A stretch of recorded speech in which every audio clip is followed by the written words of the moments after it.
Okay, let's just check and see that everything is working as it should do, and then we'll get cracking with this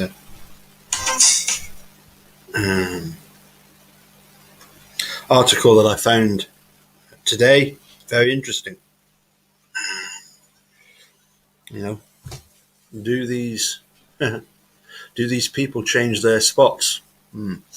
Some of you will know, obviously, that remember Eric Ose, the dude, was very fired up about the Davante Sanford case, because Davante Sanford, so similar to Paul, so similar to Brendan's case. Let's have a read at a bit of, as I say, this was a huge case for the dude. He often referred back to this case. It was indelibly stamped in the dude's memory. He knew about this case because he did quite a few videos about it. Let's have a look and see what we've got here. First of all, and some of you will recognise the person on the thumbnail, who is not a well-liked figure, but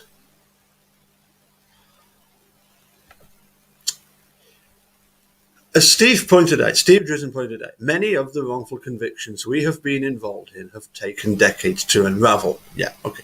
Now, it's this next bit. I also know that dissents sometimes turn into majority opinions. People in power change. So obviously the people in power change, but the people themselves change. New advocates with new ideas emerge to bring new energy to the struggle. What am I on about? Hi, hi, Mr. Jerry. Let's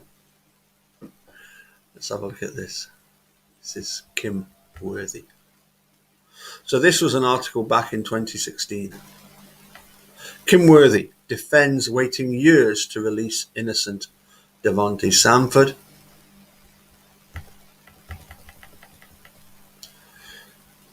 I'm going to play silly buggers with me again. Okay, Wayne County prosecutor Kim Worthy today defended what some call her office's slow response to freeing an innocent man, Davante Sanford, who confessed to killing 4 people nearly 9 years ago when he was 14. This was not the Wayne County prosecutor's office running rogue and trying to do something illegal to Mr. Sanford, Worthy said in a sometimes spirited news conference that ran well over an hour. That reminds me of Kasurk. Nobody meant to do anybody any harm in this. Oh, yeah. Oh, yes. Yeah. After a Michigan State Police investigation turned up recent evidence that a Detroit police official, none other than the guy who was the chief of police originally at Flint, after this job, he went to the Flint place, and he was the chief of police in Flint. I think his name's Tarbert, a Detroit police official testified untruthfully during Sanford's appeal. The prosecutor's office agreed to a judge's decision to set aside Sanford's convictions. He walked out of state prison Wednesday and spent his first night in nearly 9 years as a free man. Lawyers and other supporters have proclaimed Sanford's innocence for years, but Worthy's office didn't relent until recently. She said today that his appellate lawyers did not fully pursue claims that might have resonated in the court. Oh, so it wasn't her fault. Chiefly, they didn't properly follow up in court on allegations that Sanford falsely confessed to the crime and that he didn't freely sign away his rights to talk to homicide investigators.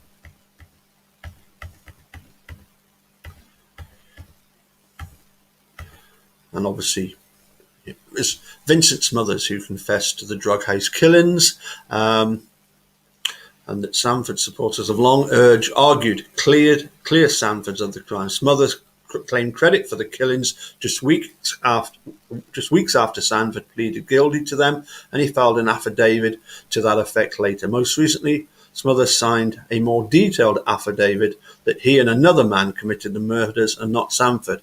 And of course, he led them, the police that is, straight to the gun. But Worthy said that Smothers' self-implication was not convincing, even though his confessions to his own crimes are what landed him in prison for 50 to 100 years. The tipping point for the prosecutor's office, Worthy said, came in September 2015 when a former Detroit police deputy chief told state police investigators that he had helped Sanford with a crime scene drawing. Worthy said the drawing was significant in Sanford's conviction, calling it one of the building blocks in the case. This case was never about Smothers to us, she said. I don't know what we could have done differently as this case went through time. I can't be a Monday morning quarterback. We had a good reason to charge Sanford, she said. When asked whether Sanford, now 23, is owed an apology by anyone, Worthy demurred. She declined similar questions, citing the ongoing investigation into the killings. I think I'm going to stay away from that. I bet you are. I'm not going to give you my personal opinion on that, she said about an apology. Michigan State Police turned over their investigation 3 weeks ago, but Worthy has asked them for more work before deciding whether to charge Smothers and another man he implicated. She said she has not made a decision on whether to charge, as I say, former Detroit police official James Tolbert with perjury.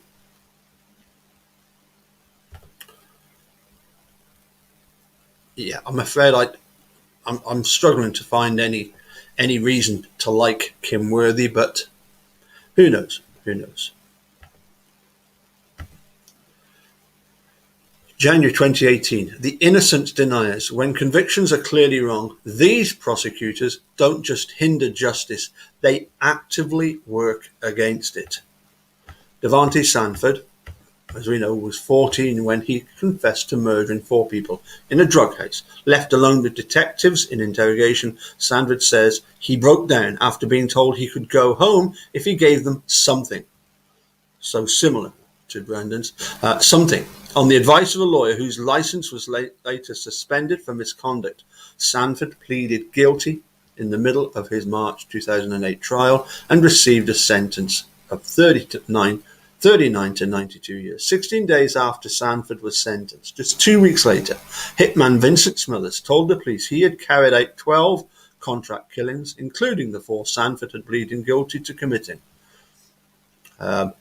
He explained he'd worked with an accomplice, Ernest Davis, and he provided a wealth of corroborating details to back up his account. Smothers told police where they could find one of the weapons used in the murder. The gun was recovered and ballistics matched it to the crime scene. He also told the police he had used a different gun in several of the other murders, which ballistic tests confirmed. Once Smothers' confession was corroborated, it was clear Sanford was innocent. Smothers made this point explicitly in a 2015 affidavit, emphasizing that Sanford hadn't been involved in the crimes in any way.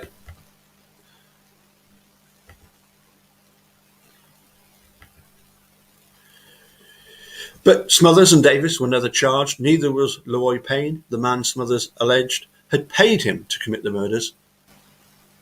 Through his attorney, Payne has denied any involvement. Instead, Smothers pleaded guilty to the other 8 killings. Davis, who was never prosecuted, was convicted of an unrelated felony in 2013 and could be released from prison as early as July. Payne, who remains a free man, left Detroit in 2016. His whereabouts are unknown.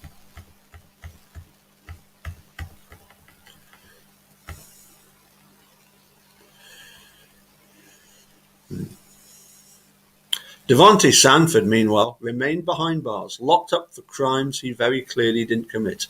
Police failed to turn over all the relevant information in Smothers' confession to Sanford's legal team, as the law required them to do. When that information was leaked in 2005, 2009, Sanford's attorneys sought to reverse his conviction on the basis of actual innocence. Again, that's a word we hear a lot about Brendan's case at the moment.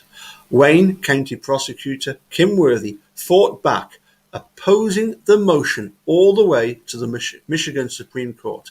In 2014, the court sided with Worthy, ruling that actual innocence was not a valid reason to withdraw a guilty plea.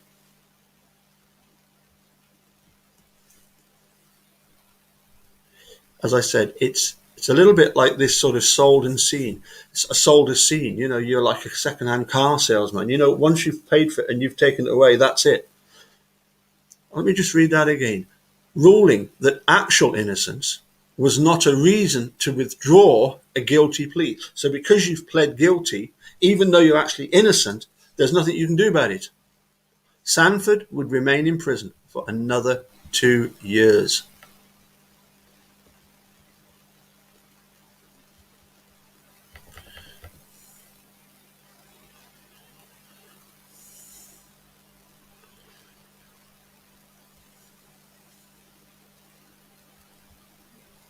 In an adversarial legal system, it's natural to presume that prosecutors and defense attorneys are driven by the same goal, to win. They aren't. In Berger versus States, decided in 1935, the Supreme Court famously declared that the prosecutor's ultimate goal is not that it shall win a case, but that justice shall be done. A prosecutor, the court wrote, is in a peculiar and very definite sense the servant of the law, the twofold aim of which is that guilt shall not escape or innocence suffer.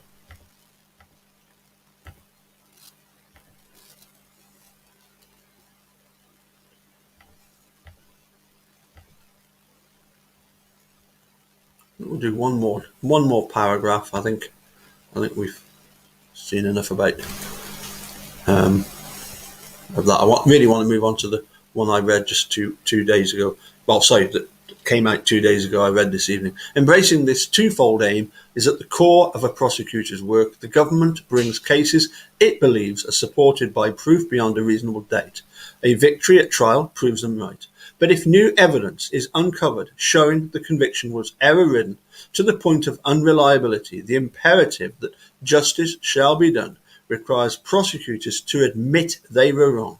This responsibility exists even if a defendant may be guilty. If, for example, crucial evidence was obtained by illegal means, the moral imperative underpinning this precept, though, is brought into sharpest relief when it appears the defendant is actually innocent. Okay, so Detroit man to be released from prison after investigation. A 34-year-old Detroit man did not receive a fair trial, according to the Wayne County Prosecutor's Office. And that is, of course, Kim Worthy's office.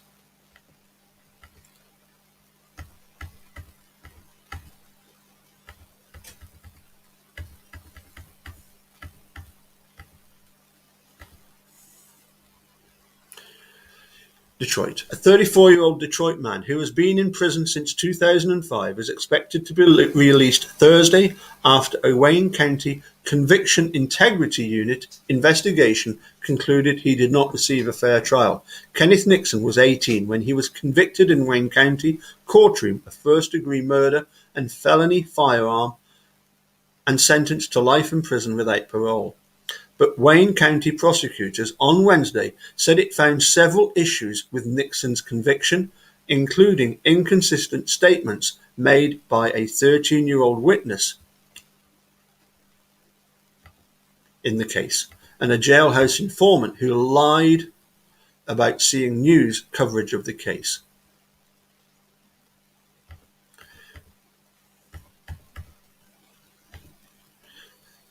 The issues and findings of this Conviction Integrity Unit have convinced me that Mr. Nixon did not receive a fair trial, Wayne County Prosecutor Kim Worthy said Wednesday. The 13-year-old witness was the victim of a devastating arson fire that killed his infant sister and his younger brother in their home. The statements and testimony by this key witness were inconsistent to support what is basically the sole identification of Mr. Nixon. These statements were properly given by the prosecutor to the defense in discovery for use in the case. Nixon is scheduled for a hearing at 1 p.m. Thursday before Wayne County Judge Bruce Morrow, in which Nixon is expected to be released from prison custody, prosecutors said. He has been lodged in the Michigan Reformatory Prison, a Level 2 security prison in Ionia County. This was a collaborative effort between our office and the Wayne County Conviction Integrity Unit, said David Williams, an attorney with the Cooley Law School Innocence Project. A vital part of the justice system is ensuring that convictions rest on sound evidence and investigative practices.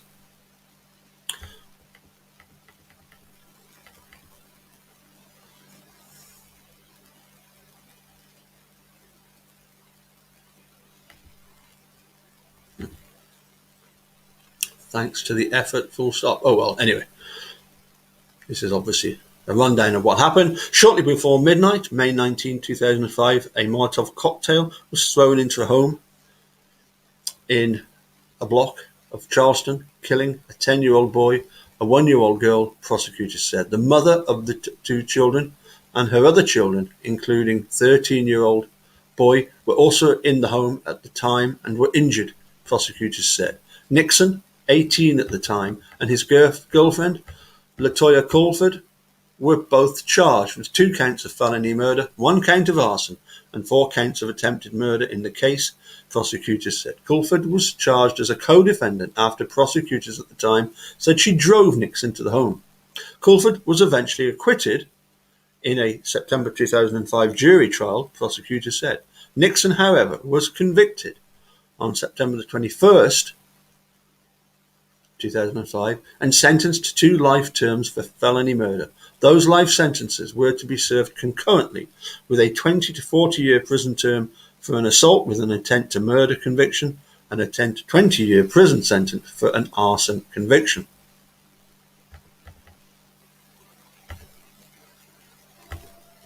Prosecutors on Wednesday said the main issue at Nixon's trial was the identification of the suspect who threw the Molotov cocktail.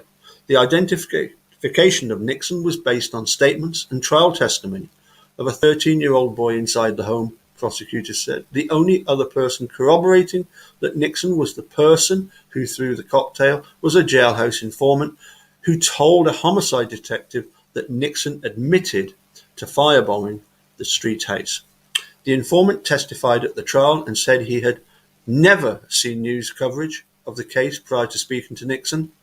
The informant would later receive a shortened sentence in exchange for a guilty plea in an unrelated case, according to prosecutors. Just about every paragraph finishes off with according to prosecutors or prosecutors says. Anyway,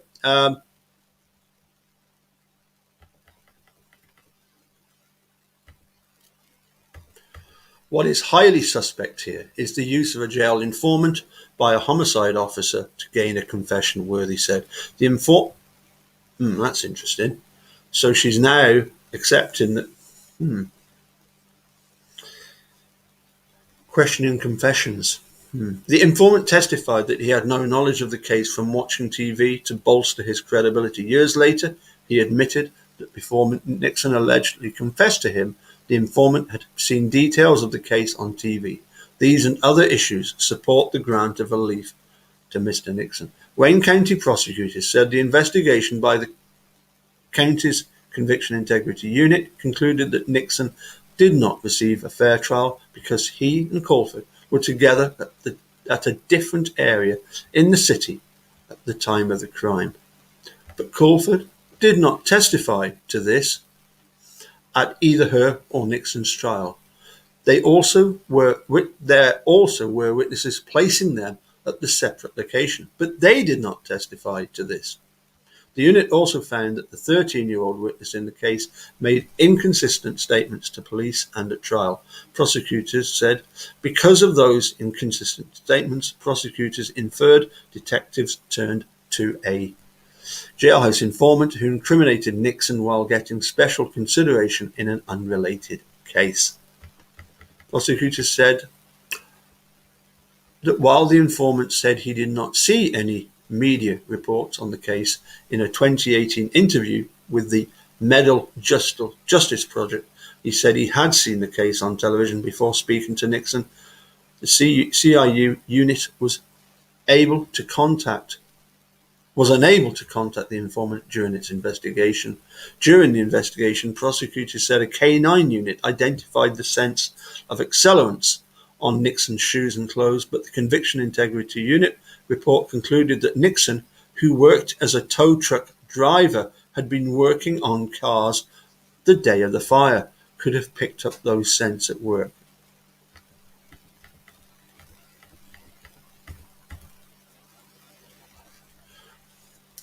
You know, I mean, as I say, it's worth going back to that last sentence of last paragraph of Kim Worthy's.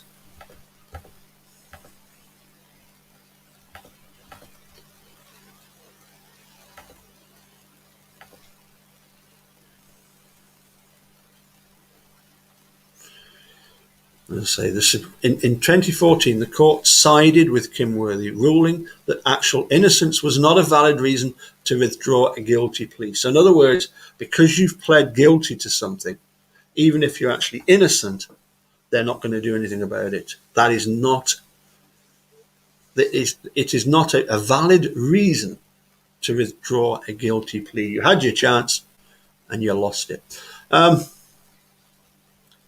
So I don't know. Is Kim Worthy, is she realizing that, you know, the fact that there are all these appalling cases? She needs to be seen to be doing the right thing. One can but hope.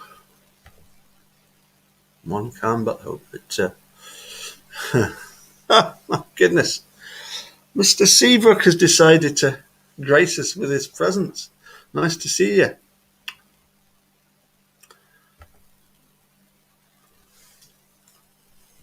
So we've got Stacey, Millbilly, thinking about doing a weekly podcast. Yeah, why not? The more the merrier. The more the merrier.